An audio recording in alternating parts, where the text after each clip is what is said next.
Hello, everyone.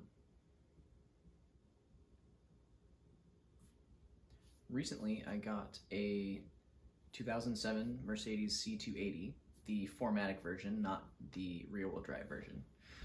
And I got it from my mother as a good winter daily car to replace my 87 Pontiac Firebird, which is not a good daily winter car.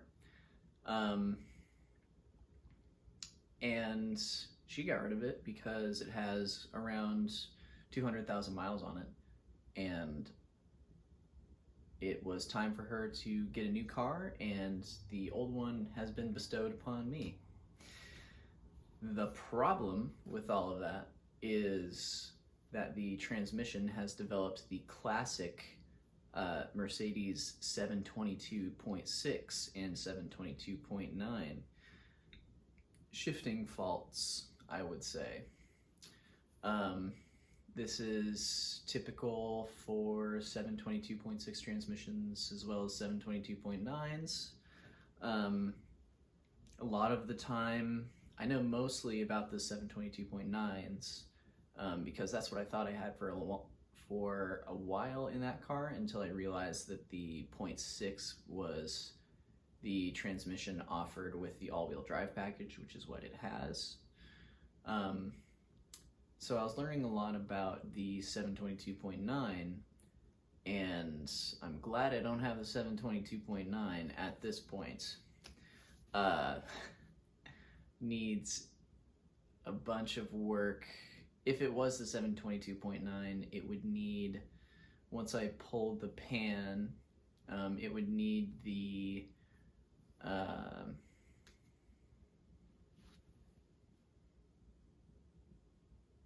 conductor plate replaced. And a lot of the time with the conductor plate replacement, you have to replace the TCU, and then after that, that requires the car to be towed to the dealer, and the dealer to access the car for several hours and reprogram the TCU to the ECU of the car to be able to make it work. Basically, Mercedes thought that if you didn't lock the TCU to the ECU of the car, you could like steal it. I'm totally gonna swap TCUs in someone's driveway and steal a car, especially a C-Class. That's my plan. Not my plan. So glad I don't have the 722.9. There are some things you can do with the 722.9 that I've seen videos on. There's most people that do videos on 0.9 transmissions do not do what I'm about to say, but I've seen some people take the oh god, I keep forgetting the conductor plate off, and then they desolder and resolder on new speed sensors for the transmission. That's what goes bad on the conductor plate a lot of the time. With the 0.6 revision, which is what I have, the 5-speed, the 5g-Tronic transmission, a lot of the times what happens is the plug that plugs into the conductor plate that leads to the TCU, which is externally located on that car. A lot of the time what happens is that plug starts leaking, and transmission fluid slowly creeps up the wires into the plug that's plugged into the TCU, and eventually starts shorting things out in the TCU, and you get all sorts of wacky shifting and transmission codes and stuff. So that's kind of good though, because that means I don't have to take it to the dealer, that I can still DIY it. The 0.9 transmission also requires you to pump transmission fluid from the bottom, from outside of the pan up into the transmission, instead of being able to pour it in from the top. So that's pretty nice, and there's no dipstick tube on the 0.9 transmission either. So most of my problems are when the transmission is cold. It gets a little bit better when it warms up, but not by much. I'm very sure that the transmission could use a rebuild completely to be brand new, but it's not a brand new car either. It just has to be better. It has to shift well enough that it doesn't scare me every time I drive it. So that's the goal. What I'm gonna do is I'm probably gonna get a kit that comes with a new conductor plate for that transmission, because it would be super easy to replace, no dealer time because it does not have to be reprogrammed, and then pull the valve body off and blast it apart and clean the heck out of it. Just clean the absolute, all of the nooks and crannies of the valve body, clean it all out, get it all reassembled and throw it back into the transmission. Drain the torque converter if possible, or just do a really nice flush after I get the pan off. Do a really nice flush, clean the magnets out. A lot of people recommend getting the larger revision pan for the 722.6. I'm not gonna do that just because it's, again, has 200,000 miles on it, and probably something else is going to give out, like the poorly cast timing gears and the poorly cast balance shaft and all that kind of stuff. Well, it survived this long, so I'm sure it's actually one of the good engines. You can look that up, M272 or M727. I can't remember which one it is, but it's a C-Class 2007. So I'm gonna do that. Probably what I'm gonna do is also unplug the TCU where I can find it and get some electronic cleaner. And if there's trans fluid up there, clean it all out, get it all nice and good. Conductor plate.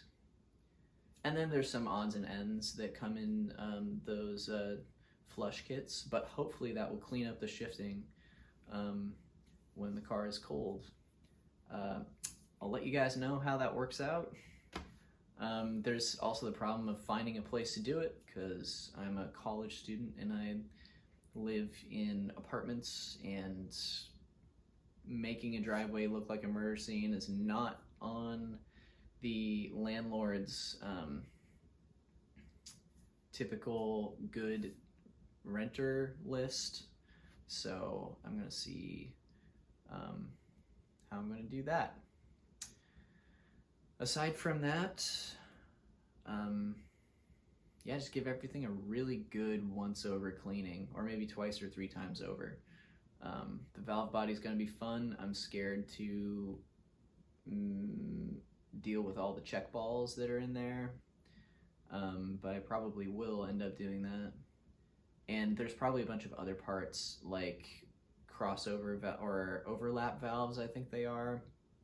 I'm going to pull the solenoids out of the conductor plate as well and clean them with a magnet like MB, like the Mercedes-Benz dealer says to do. Don't do it with brake cleaner, they say, although I've seen people do it and they say it's fine. Also going to test the resistance of each shift solenoid and the resistance of the torque converter lockup solenoid. I'm spouting a lot of words I've just learned in the last week, so don't kill me if they're wrong, but yeah, so I'm gonna get all the solenoids cleaned up, check the resistances, make sure that they're within spec, and then see if they operate cleanly, which you just use a 12-volt source and go around and you just make contact, and if they click really nice and loud, then they're fine. I might even try to set one in a bath of transmission fluid and see if I can't get it to click in the fluid and clean it out maybe a little bit. Brand new transmission fluid, so we'll see. Anyways, that's the very loose plan. I'm in the middle of a move right now, so not a lot of time. I'm also, finals are creeping up really fast for me as well, so timeline is loose for me. It's also the middle of winter here, so that doesn't really mean much except it's cold. So yeah, so there's a lot of obstacles right now. I can't afford the car to go down because it is my daily driver. It wouldn't be the end of the world. I do have other cars, but they are not at this location. They're about 6 or 7 hours away. So that's what's going on from me, and I hope you all have a great day. Bye.